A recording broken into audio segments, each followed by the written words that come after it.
வணக்கங்க. நான் உங்கள் பாலாசுந்தர் பேசுகிறேன். இந்த கதையின் பெயர் ஃபாஸ்ட் ட்ராக். ஆசிரியர் பாலாசுந்தர்.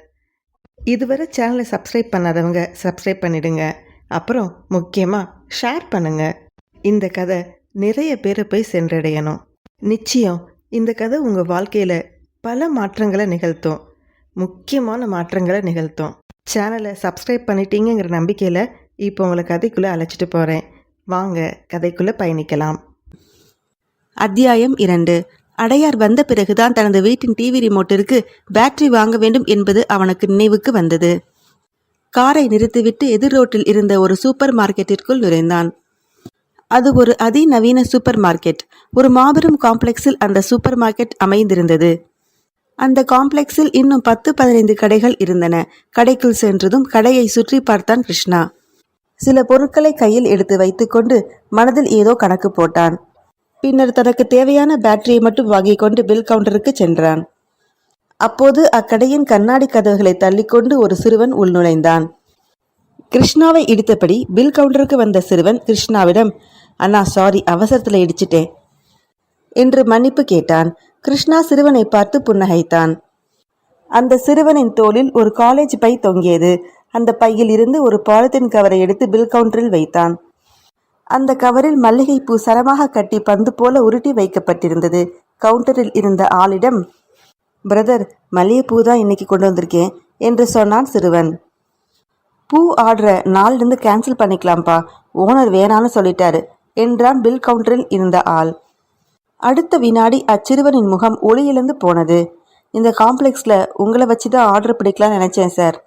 ஒரு 2 மாதம் டைம் கொடுத்தீங்கன்னா மற்ற கடையிலையும் பூ சப்ளை செய்ய ஆர்டர் வாங்கிடுவேன் சார், ப்ளீஸ்ண்ணா" என்றான் அச்சிறுவன் தயங்கி தயங்கி. "ஓனர் இருக்கிற நேரம் வந்து பேசுப்பா" என்று கூறி பில் கவுண்டரில் இருந்த ஆள் தனது பேச்சை நிறுத்தி கொண்டான். சிறுவன் மெல்ல அந்த இடத்தை விட்டு வெளியேறி தனது சைக்கிள் அருகே போய் நின்றான். தோளில் அவன் தொங்க விட்டிருந்த காலேஜ் பேக்கின் கைப்பிடி அருந்து அந்த பை பொத்தென்று தரையில் விழுந்தது. குனிந்து அந்த பையை எடுத்தவன் அசையாமல் தனது சைக்கிளின் அருகேயே நின்றான். கண்ணாடி கதவுகள் வழியாக அந்த சிறுவனையே வேடிக்கை பார்த்த கிருஷ்ணா அந்த சூப்பர் மார்க்கெட்டில் பேட்டரியோடு சேர்த்து 1 டஜன் ஊக்குகளையும் வாங்கி கொண்டு மெல்ல அவன் அருகே சென்றான். "பேக் அறந்துச்சா? இந்தா ஊக்கு குத்தி அதை சரி பண்ணிக்கோ" என்று கூறி டஜன் ஊக்குகளை அவனிடம் கொடுத்தான் கிருஷ்ணா. அதை வாங்கி கொண்ட சிறுவனின் கண்கள் கலங்கி இருந்தன. 4-5 ஊக்குகள் குத்தி பீந்து போன பையை சரி செய்தான். குனிந்த தலை நிமிராமல் கண்ணீரை மறைத்தபடி இருந்த அச்சிறுவனை தனது பக்கமாக திருப்பி தனது கண்களை பார்க்க வைத்தான் கிருஷ்ணா. பிறகு மெல்ல நிதானமாக பேசினான். "ஒருத்தன் பிறக்கிறப்ப ஏழையா இருந்தா அது அவன் தப்பு இல்லை, ஆனா சாகிறப்பையும் ஏழையா செத்தா அது முழுக்க முழுக்க அவனோட தப்பு தாண்டா" என்றான் கிருஷ்ணா. கண்களில் ஒளிந்து கொண்டிருந்த சிறுவனது கண்ணீர் மெல்ல எட்டி பார்த்தது. 2 மாசம் ஃப்ரீயா பூ போடுறேன்னு சொல்லு, அந்த கடைக்காரன் ஒத்துக்குவான். அந்நியனிடம் பேசுகிறோம் என்ற தயக்கத்தை விடுத்து, "ஒத்துக்குவானானே" என்று கேட்டான் சிறுவன். "ஒரு ரின் சோப்பை 15 ரூபாய் எம்ஆர்பியில் விற்கிறான் அந்த சூப்பர் மார்க்கெட் ஓனர். இன்னும் 1/2 கிலோமீட்டர் தள்ளி இருக்கிற கடையில் 10 ரூபாய்க்கு கிடைக்கும். இந்த ஏரியா முழுக்க ஐடி பசங்க இருக்கிறாங்க. காசு கொடுக்க யோசிக்க மாட்டாங்க. பர்ஸ்லேருந்து காசு எடுத்தா வித்தியாசம் தெரியும். கூகுள் பே பண்ணால் 300க்கும் 400க்கும் வித்தியாசம் தெரியாதுல்ல. பணம் கொளுத்த ஆளுங்க இருக்கிற ஏரியா. அதனால் இங்கே இந்த கடைக்காரன் வச்சது தான் ரேட்டு. சரியான பணத்தாசை பிடிச்ச கபோதி இந்த கடைக்காரன். நீ ஆஃபர் கொடு, இழிச்சுக்குன்னு அந்த பில் கவுண்டரில் இருக்கிறவனே உன் ஆர்டரை வாங்கிப்பான்" என்றான் கிருஷ்ணா உறுதியாக. "ஆனால் ஓனர் வரலேன்னு சொன்னானே, ஓனர்கிட்ட தானே இந்த ஆஃபரை பேச முடியும்" என்று சிறுவன் அப்பாவியாய் கேள்வி கேட்க, "அந்த பில் கவுண்டரில் ஒருத்தன் இருக்கான்ல, அந்த பிஸ்கோத்து தான் ஓனர்டா. அவன் கையில் கழுத்தில் தங்க செயின் பார்க்கலையா நீனு? உன் கூட பேசி டயத்தை வீணாக்க இஷ்டமில்லாமல் பொய் சொல்லியிருக்கான். ஒரு நாளைக்கு உன்னை மாதிரி 10 பேரை பார்க்குறான். சரி, வேற என்ன செய்வான் விடு. நீ போய் நான் சொன்ன மாதிரி சொல்லிப்பாரு. அந்த 2 மாத டைமில் காம்ப்ளெக்ஸில் இருக்க மற்ற கடைக்காரங்களை கஸ்டமராக பிடிச்சிக்கோ" என்று கிருஷ்ணா ஊக்கப்படுத்தினான். சிறுவன் மீண்டும் கடைக்குள் சென்றான். சிரித்தபடியே திரும்பி வந்தான். கிருஷ்ணாவை பார்த்து தம்ஸ்அப் காட்டிவிட்டு கிளம்பி சென்றான். தனது கணக்கு தப்பி போகாது என்று நினைத்தபடி விசிலடித்து கொண்டு தனது காருக்கு சென்று அடுத்த சவாரிக்காக காத்திருந்தான் கிருஷ்ணா. அது ஞாயிற்றுக்கிழமை என்பதால் அவனுக்கு அடுத்தடுத்து சவாரிகள் வந்து கொண்டே இருந்தன. விடிய விடிய வண்டி ஓட்டினான். விடிந்த பின்னர்தான் தனது வீட்டிற்கு சென்றான். தனது அருமை மனைவி ஷாமாவிடம் சென்றான். அது சென்னையின் குடிசை மாற்று வாரியத்தின் குடியிருப்பு பகுதி. 4 மாடிகளாக உயர்ந்து நின்ற கட்டிடம் பவுடர் இல்லாத முகம் போல புலி விழுந்து கம்மலான நிறத்தில் இருந்தது. முதல் 3 தளத்தில் மக்கள் குடியிருப்பதற்கு அடையாளமாய் துணிமணிகள் உலர்ந்து கொண்டிருந்தன. அந்த கட்டிடத்தின் 3வது மாடியில் 10A என்று குறியிடப்பட்டிருந்த வீட்டில்தான் கிருஷ்ணா இருந்தான். கிருஷ்ணாவின் பெயர் கோபாலகிருஷ்ணன். நண்பர்கள் அவனை சுருக்கமாக KK என்று அழைப்பார்கள். KK ஒரு ஃபாஸ்ட்ராக் டாக்ஸி ஓட்டுநர். இரவெல்லாம் வண்டி ஓட்டிவிட்டு விடியற்காலை 6 மணிக்குத்தான் KK வீட்டிற்கு வந்தான். இப்போது மணி 10. கிச்சு கிச்சு மூட்டி அவனது தூக்கத்தை ஷாமா கடைத்து கொண்டிருந்தாள். ஏய் சும்மா இரு ஷாமா என்று கிருஷ்ணா ஷாமாவை அதட்டினான். கோபாலகிருஷ்ணன் என்ற கிருஷ்ணா என்ற KK ஷாமா என்பவளின் காதல் கணவன். கிருஷ்ணாவின் அதட்டலுக்கு எல்லாம் பணிந்த ஷாமா தனது சேட்டைகளை நிறுத்தவில்லை. தனது ஜடையை கொண்டு கிருஷ்ணாவின் முகத்தில் கிச்சு கிச்சு மூட்டினாள். கூச்சம் தாங்காமல் தூக்கத்தில் இருந்து விழித்து எழுந்தமர்ந்தான் கிருஷ்ணா. கொஞ்ச நேரம் தூங்க விடுறியா நீ என்று மிகுந்த எரிச்சலில் கூறியபடி தனது முகத்தை வெறும் கையால் துடைத்து கொண்டான் கிருஷ்ணா. நேரமாச்சு, குளிக்க போலாம் KK என்று இடுக்கும் இடத்திலிருந்து குரல் கொடுத்தாள் ஷாமா. என்று எரிச்சலாக கூறிவிட்டு குளிப்பதற்கான தனது உடைகளை எடுத்துக்கொண்டு குளியலறை பக்கமாக நகர்ந்தவன் ஷாமா இருக்கும் அறைக்கு சென்றான். ஷாமா சோம்பலான குரலில் கிருஷ்ணா அழைத்தான். என்ன KK என்று கேட்டபடி மதிய சமையலுக்கு அரைக்கீரையை கை பார்த்து கொண்டிருந்தாள் ஷாமா. 4 மணி நேரம்தான் இன்னைக்கு நான் தூங்கியிருக்கேண்டி.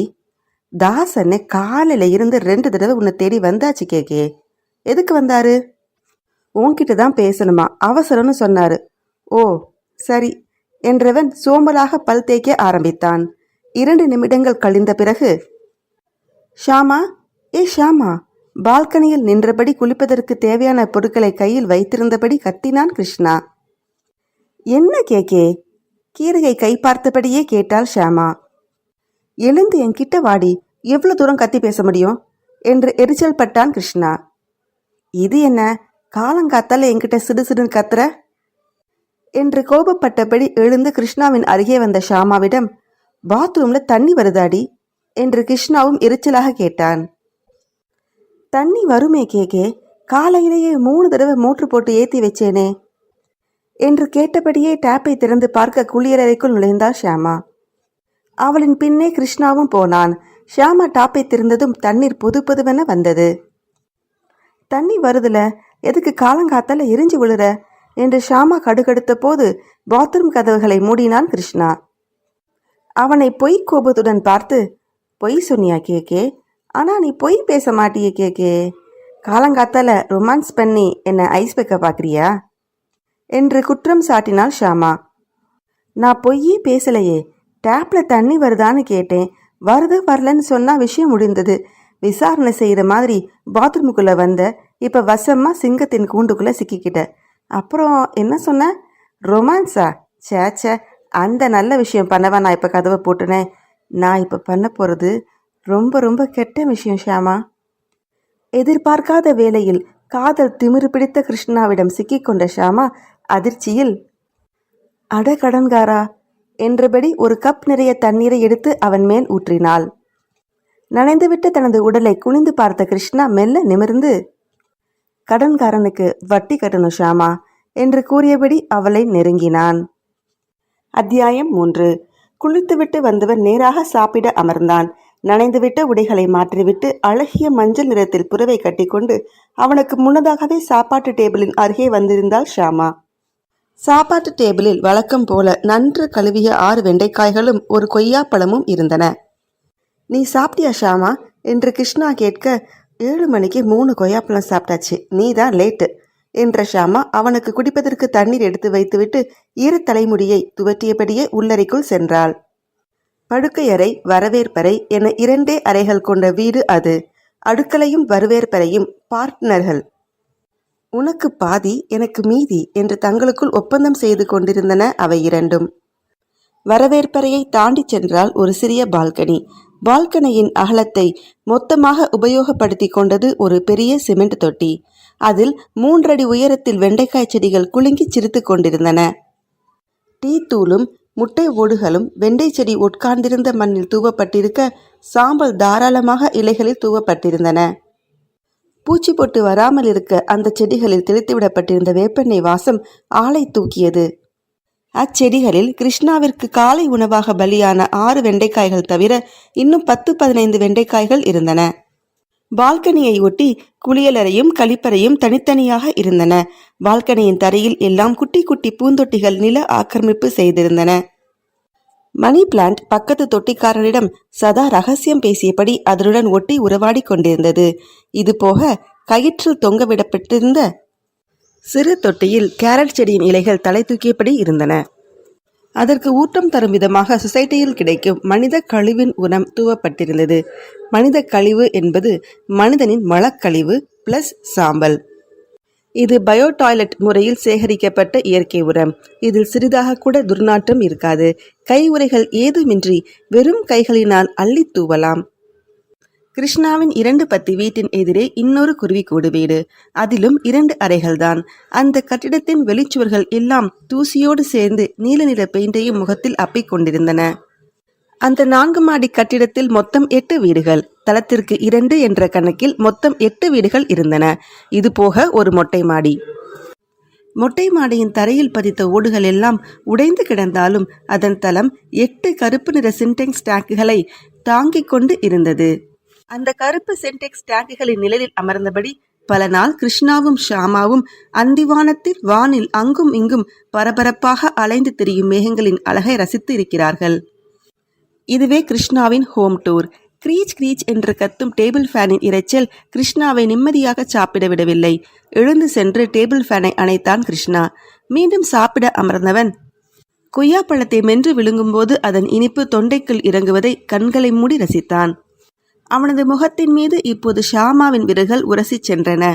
ஏய் சும்மாரு ஷாமா என்றான் கூச்சம் தாங்காமல் கண்களை திறந்த கிருஷ்ணா. சில்மிஷமாய் சிரித்தபடி அறைக்குள் சென்று ஓடி ஒளிந்து கொண்டாள் ஷாமா. ஷாமா உள்ளே சென்று ஒளிந்து கொள்ள தாஸ் அண்ணன் கிருஷ்ணாவை தேடி வந்தார். டே கிருஷ்ணா என்ற சப்தமாக அழைத்து கிருஷ்ணாவின் தோளை தட்டினார் தாஸ்.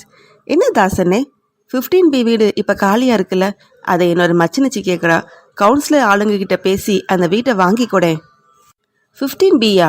அங்கே கரண்ட் வசதி இல்லைனே, 4வது மாடி வேற, 2 தடவை படி ஏறி இறங்கினா முட்டி போயிடுனே.